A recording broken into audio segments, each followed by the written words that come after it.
Welcome to the Exploring New England podcast with Ryan Zipp, where each week I will be talking about what makes this historic region such an amazing place to enjoy. From the scenic views to road trip ideas to where to grab the best eats and much more. Let's get going.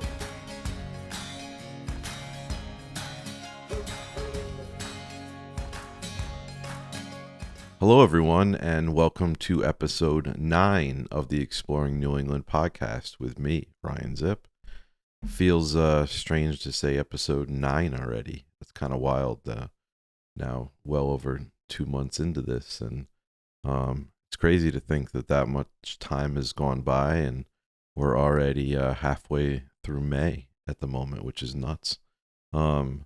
So if you've been following and listening along over the last couple of months, I've been kind of going through first who I am, what I do, but also kind of things to do in New England this time of year, for that early spring, end of March through April and into May right now. So we talked about the different flowers and blooming trees that are worth chasing in different spots all over New England. Also kind of talked about different places, including some great coastal options to travel to in late April, May, before things get busy and more expensive.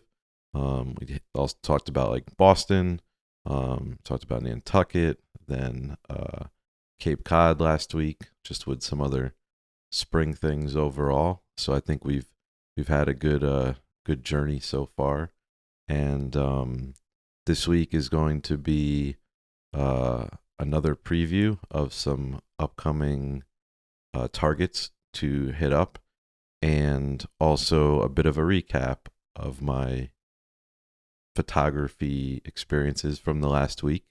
So let's get into it. This is episode 9. So this past I guess a little over a month, had the pleasure to photograph the total solar eclipse up in northern Vermont, and I shared that whole experience with you guys. And that was one of those kind of once in a lifetime things, especially here in New England. And since then, had a great full moon rise shooting where weather cooperated. And then another amazing experience this past Friday night that may end up fitting into one of those once in a lifetime descriptions as well. But I'm sure many of you saw, leading up to the end of last week, there was reports out about some crazy solar activity going on, and the possibility of a geomagnetic storm from this crazy solar activity. You could actually, if you put your eclipse glasses on, you could see these sunspots and just see more activity than usual. And leading up to it Friday, the weather reports weren't looking very good at all for here in Connecticut and southern New England. So honestly, I didn't even think anything about it. I figured maybe some of the people I follow up in Vermont and Maine would get lucky with some breaks and maybe catch some, as they have in a number of recent experiences with it over the last year. So I was at my house assembling a bar cart that I purchased for a spot in my kind of kitchen dining room area. So I literally, I was talking with my buddy Brandon throughout the night a few times. He's one of my close photographer buds, and we've done a lot of Milky Way shooting together and, other travels around New England. And we had been monitoring a bit. He's really good with that. And, back and forth, we're like, nah, just cloudy here, can't see anything. And it was like, I think it was a little after 10:30. I just finished assembling said bar cart, and he sends me a message with a photo, and I open the photo, and it's like this pink glow coming through clouds, and he's like, my yard right now. So I was like, oh man. So ran outside immediately just with my phone, and there's some lights here in my neighborhood. It's not too bright, but it was hard to see naked eye. I just pointed my phone up at the due north from my house and did like a 2-3 second exposure with the phone and looked down at it, and I could see like similar, like he had sent me with pink coming through the clouds, and I was like, oh my god, this is like never seen anything like this before, especially around here. So, um, like ran back inside, got dressed, grabbed camera gear, and then kind of just hopped in the car and I sat there for a second because I hadn't planned anything at all. So I just kind of figured like where locally near me, some cool scenes, foregrounds that are, from that I'm facing north to kind of get it in the background. And figured since he could see it there, I could see it from my neighborhood. There's a spot, actually right downtown Guilford, my hometown, right on our amazing green there. There's the First Congregational Church at one end, and behind that is north. So I figured, what the heck, like let's go for it. I'll drive around, but I also didn't have a plan, so I didn't want to stay still. I just wanted to get moving, and then I figured I would adapt from there. So I got down there and walked out with my tripod camera, kind of middle of the green area, setting up. As I'm setting up, I'm kind of taking a test shot. I could see, and then first test shot comes back, and I could see the crazy pink glow like coming through the clouds, and I'm like, oh my god, this is insane. That not only is it here, but it's right, downtown. It's not like it's a big town with a lot of lights, but normally forget it. And this older couple was walking by with a dog, and they were like, oh, you taking a nice night picture of the church? And I'm like, well, yeah, but there's also like the northern lights are literally up behind it. She was like, oh my god, is that what that pink glow we saw was? And I was like, yeah. So they were seeing it too without even knowing that it was really going on. So so that was nuts, and I ended up getting a really cool shot of that, with like the trees on the green and the church there, and then just this wild background. I don't even know what you consider. I've just never seen anything like that. Even the times that my short trip to Iceland in early March a number of years ago, we did see it. I saw it naked eye, kind of dancing around, and I got some shots, but this was an even crazier display, and to see it in Connecticut and coastal Connecticut, which just made it that much more nuts. So like got that shot there, which never would have thought in a million years you get to do. And then I'm just trying to think on the fly, and it's like something coastal because, it's where I am and where I love shooting. But was looking on the map just to kind of see where facing north, and I shoot a lot down in Stony Creek in Branford next door. Great little historic neighborhood there on the coast. And so I pulled in and then set up kind of out where, if you've ever been there or heard about the Thimble Island cruises, the boats they do. If I position kind of over near there where the dock is, looking back towards the shores, like a little beach there, and the road, and again I could see it naked eye. I could see them kind of glow in some different colors, and did a quick phone shot to check, and obviously even more vivid there, and got set up and just did a few compositions with my camera, and then got amazing shots there as well with like bright pinks and reddish colors and greens, and it was nuts. So kind of again was just trying to find another spot where to go, and from there's this kind of pair of barns in North Guilford, a little bit north of Route 80, that I passed by, and I always loved the scene. So I ran up there, parked quick, got out, got a few shots there as well with the sky looks similar as to when I was in Stony Creek. So got some very cool shots of that. And then my kind of next and final stop of the evening was at the Whitfield House, the stone house in Guilford. It's the oldest home building in the state and the oldest stone house in New England, I believe. So I got some shots there. It was still going a bit, not quite as wild as the other spots when I was there, but it was getting close to, it was 1 a.m. or after, and I had a long day ahead. I had to be up. We had a bird walk for my store, to work all day. So it was hard to go back, but I realized I was going to barely get any sleep anyway. And, to come out with 3-4 plus images of local, spots that I love, and with crazy northern lights behind it, is just something I never imagined. So to kind of, get those now for the collection, and just to experience it here was amazing. So I hope some of you guys were able to, wherever you were. And I know it's like people see the photos online and think it's going to be like that with their naked eye. And sometimes it could be brighter, but the camera and our phone's camera too picks up a lot more than our eyes see. It's same as when I shoot Milky Way. You see these crazy Milky Way shots, but those are even longer exposures than I was doing with Northern Lights here. But the cameras just have an ability to pick up stuff different than we could see in the moment. So so if you feel like you didn't see them that great, you weren't alone in that as far as what you saw with your eyeballs. So just over a month period, having a total solar eclipse and have this and Mother Nature cooperate, mix in a nice full moonrise and a couple good sunsets. I cannot complain. The blooms were great this spring.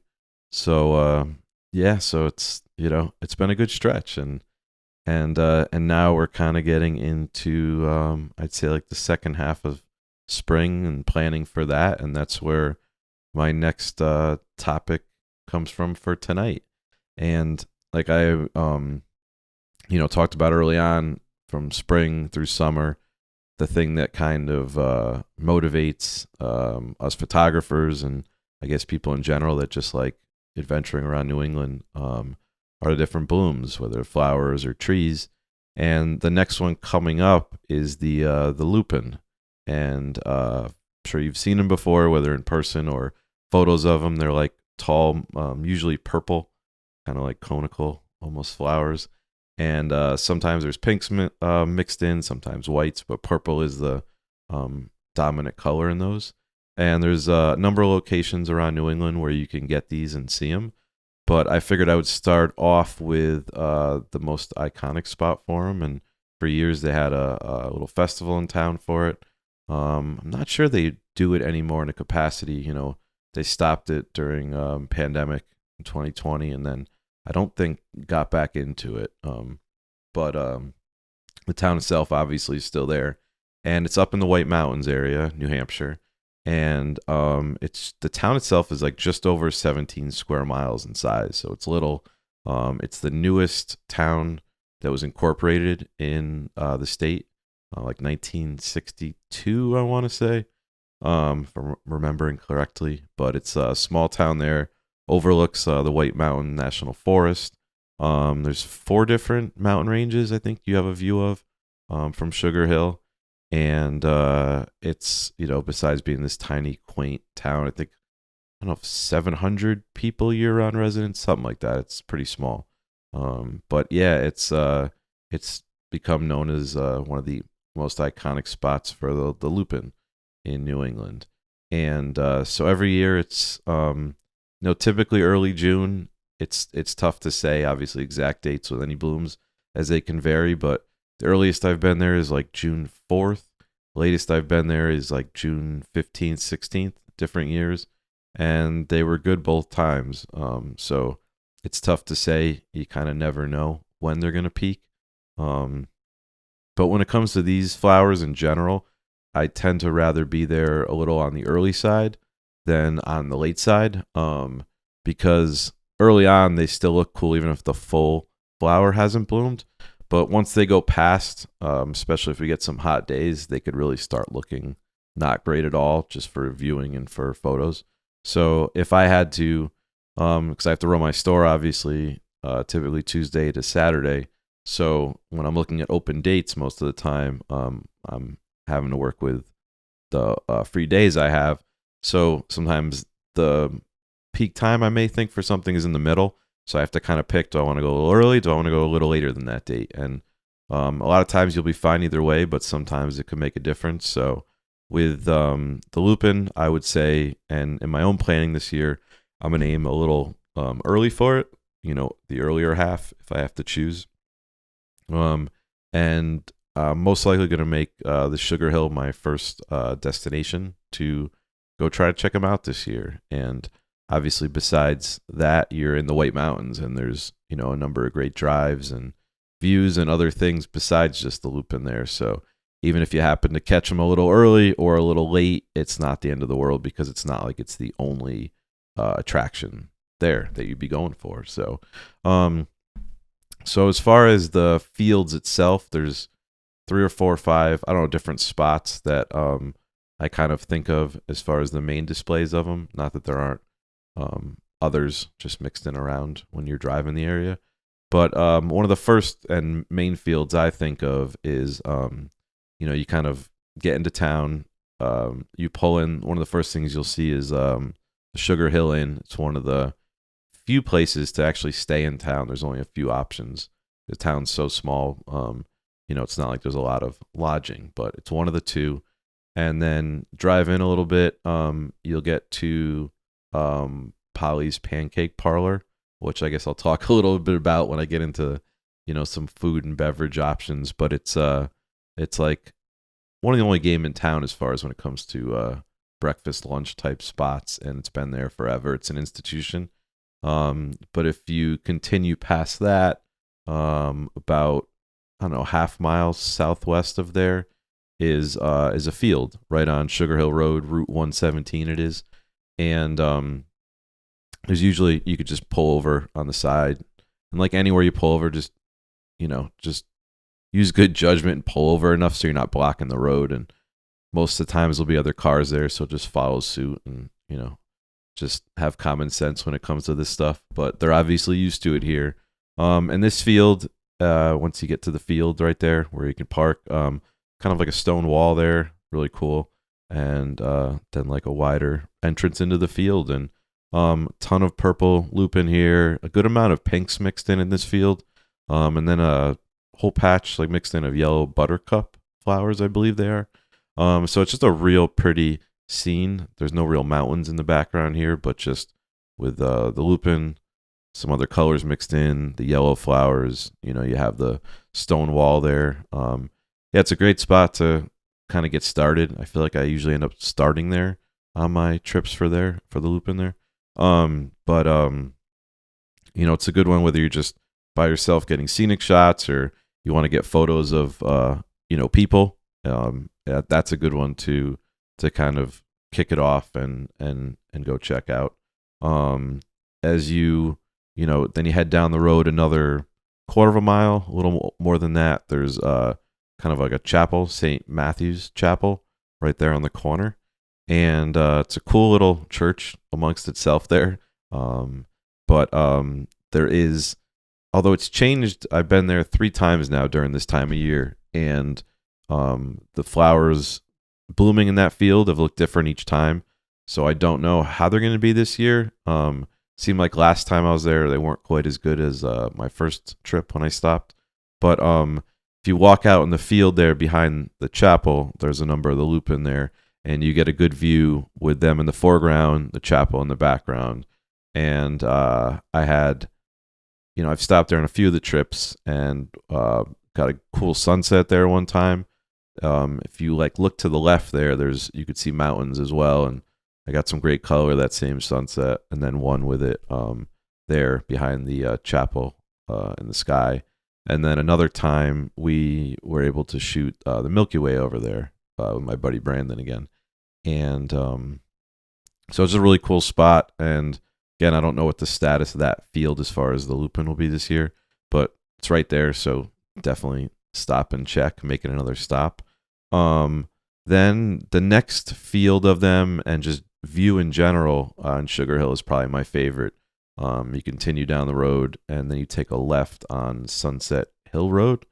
Right there on the right when you turn is a building. It was called the Sugar Hill Sampler. It was a kind of business years ago.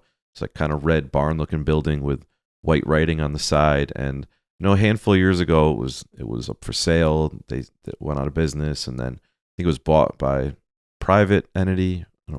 And they've been doing work there the last time I was there, so no idea what the current status of that is or what it looks like. Honestly, I wasn't up there in the fall, so yeah, I haven't been up there in a while to see. So, but that was one of those iconic buildings there, and then now has become privately owned, I believe. So I'm not sure what that currently will look like.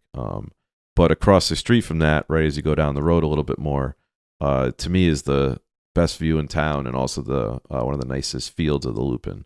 And you have again, pull over, side of the road, be respectful, and then with any of these things, don't trample any flowers, because people do it and ruin it, and then it's just it's not a good look. for other people to be enjoying it, and then also just looks bad upon, everyone who's coming there, to the people that live there, and you know, just take care of these areas. So just be respectful, and unfortunately, you're going to see knuckleheads doing things they shouldn't, and parking where they shouldn't, and going where they shouldn't. So we just can't contribute to it, and have to be respectful, of course. So, but here is a favorite of mine, especially you get there a little bit before sunset because the light is coming over your shoulder and onto the flowers and the mountains in the background. I think that's the Kinsman range there, but just beautiful views. I've just gotten a lot of photos there over the years, trying different compositions, different lenses, focal lengths, and Brandon and I actually shot Milky Way there one year when we did it at the chapel, and one of my favorite images from there, I had it in one of my wall calendars a few years ago. But yeah, that's to me, worth it alone is just the view from that spot, that field in the mountains. So definitely make sure you do that. If you keep heading up the road there, you get to the other lodging option in town. That's the Sunset Hill House.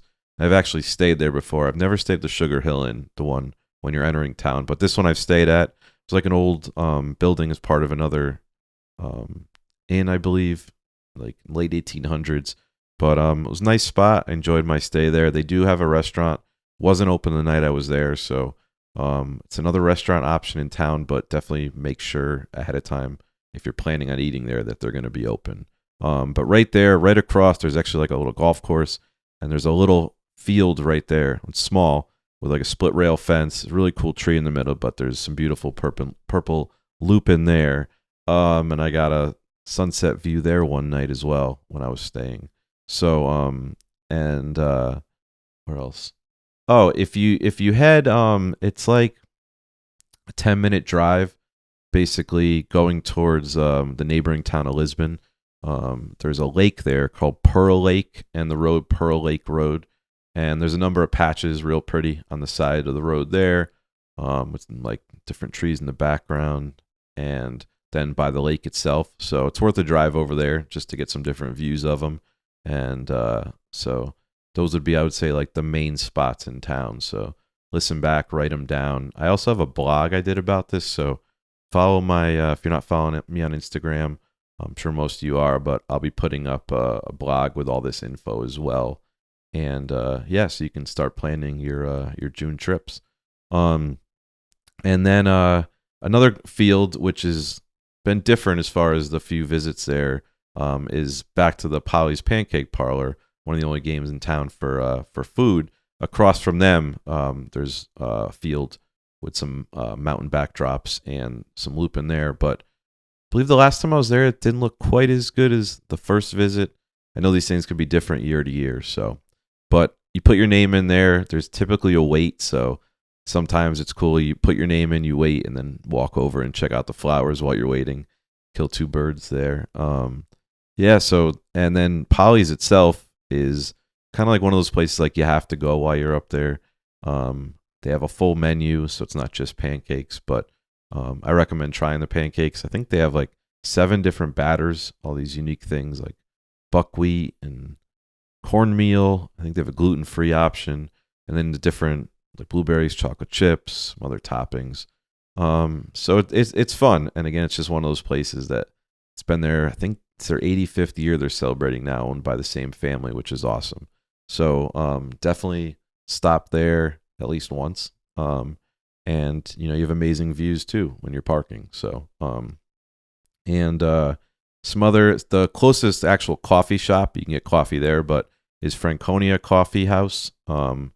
That's like right before you turn into town, so that's a close drive if you need like a legit coffee if you're used to it. And it was a good one.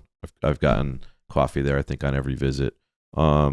Another option, it's like a 10-mile drive away if you're doing any kind of loop, in Bethlehem. It's called Maya Papaya. It's a coffee shop. They have breakfast sandwiches, other food as well. And then in Bethlehem as well, right over there is a great option for like brunch on certain days, lunch, dinner, called Reckless Brewing. And I think I've ate there again on every visit up there. If you go this time of year, it should have outside seating. Um, they have beer as well, brewing. But yeah, great menu, different sandwiches there. I think I had chicken and waffles when I did the brunch there. But yeah, so that's a spot I'd recommend as well. And another spot that has become a go-to as far as eating goes is in the town of Littleton, which is another cool spot to stay. If you're not going to stay right in Sugar Hill and you're kind of close enough nearby, I think it's about 10 miles away. And the restaurant there is called Littleton Freehouse Tap Room and Eatery. And they have a small outside patio area, bigger inside. Great menu too. I've tried a number of different things from them over my visits during the year. But those are definitely some options to keep in mind as far as where to eat, drink when you're up in the area. And it's like I said, the Sunset Hill House was a good stay right in town. So if you want to stay like quaint and in town, be as close to all this as possible, I would definitely look into booking those ASAP as they're busy this time of year. And then, like I said, I think a little bit earlier is, on top of the Lupin, you're just in the White Mountains and it's early June and everything is just green and lush and incredible views everywhere. So you can kind of do the same if you've been up there during the fall. You do the same drives as there. Do the Kankomangas Highway. Go through Crawford Notch State Park, Route 302, a number of overlooks and different places you could stop on both of those routes. There's also Echo Lake in Franconia, the favorite stop of mine. You have views of Cannon Mountain up to the right there. Got some good reflections there. You can get there on early morning sometime, nice and calm. It's beautiful, like a stunning view there. There's also like the Mount Washington Resort, the historic. I think it's like a national landmark at this point, but it's like big white resort building, red roof, mountains in the background. There's a pullout right across from it, so you get a good view from there. I've gotten some cool shots from over there throughout the seasons. And then also there's some number of waterfall hikes, but there's a few that aren't too bad if you don't want to do anything too long. The Crystal Cascades waterfall is a great one to check out. Glen Ellis Falls is another. So definitely White Mountains in first or second week in June, I would say, are a great target, just to go to. And obviously the Lupin are going to be in full bloom. And I recommend that as your next visit to plan. So whether you get up there for a day trip or you do an overnight or weekend, I highly recommend it. So that's where we're going to end it. Next week, I will get on with a few other Lupin areas I recommend that are good probably for the next week after this time frame.